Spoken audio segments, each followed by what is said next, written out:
I believe that the way that these social media tools, for example, I think it's going to get more difficult before it gets easier, just based on the algorithm and how much time people are spending in front of their devices. So is it your belief that by using this sort of curiosity manifesto, can we overcome these hurdles that are before us? Yeah. Yes. I mean, we have no other choice, and it is our most potent tool, Yeah. for, not just creativity, not just solving problems, but also for us to move forward in our lives. I think that, you know, I can't imagine a society anymore that's functioning that where we're continuing to turn against one another or away from each other, where we're just canceling and blocking people left and right. That if that 1 in 6 turns into 3 in 6 or 4 in 6 people ending a relationship, I mean, we will not be connected at all to one another, and we'll be in our own bubbles. We'll be disconnected from other viewpoints, and that's not a beautiful or enriching world.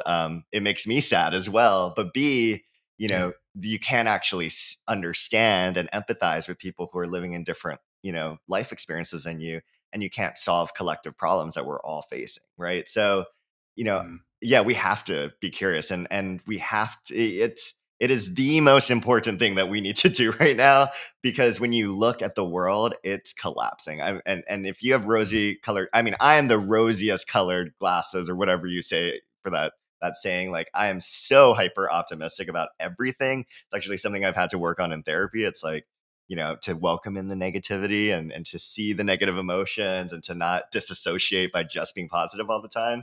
And when I started to do that, I realized, holy shit, like, our world is collapsing, y'all. Like, we're not in good shape. And there is a lot of good and beauty in the world, and we don't often see that represented in the news. That is very true. And, there's, heightened wars and conflict. We're going through a mega climate crisis right now, where, which is creating climate refugees, and people are moving into that's basically what happened with Syria. And, we're moving into this new paradigm where different kinds of people are going to be continuing to be in our community. And we're at a crossroads. We can decide to be incurious and, say, you're not welcome here. I don't want to understand you. You're different from me. You come from a different place. You vote in a different way. That's one road we can choose.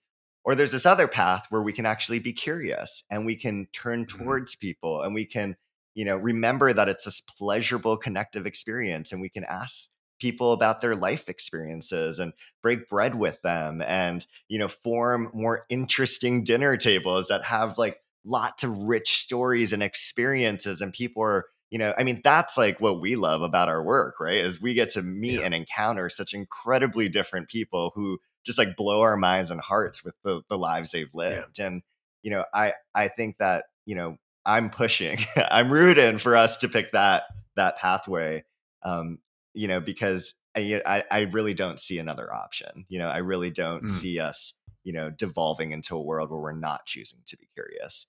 I mean, that scares Yeah. me. That world scares me. Yeah.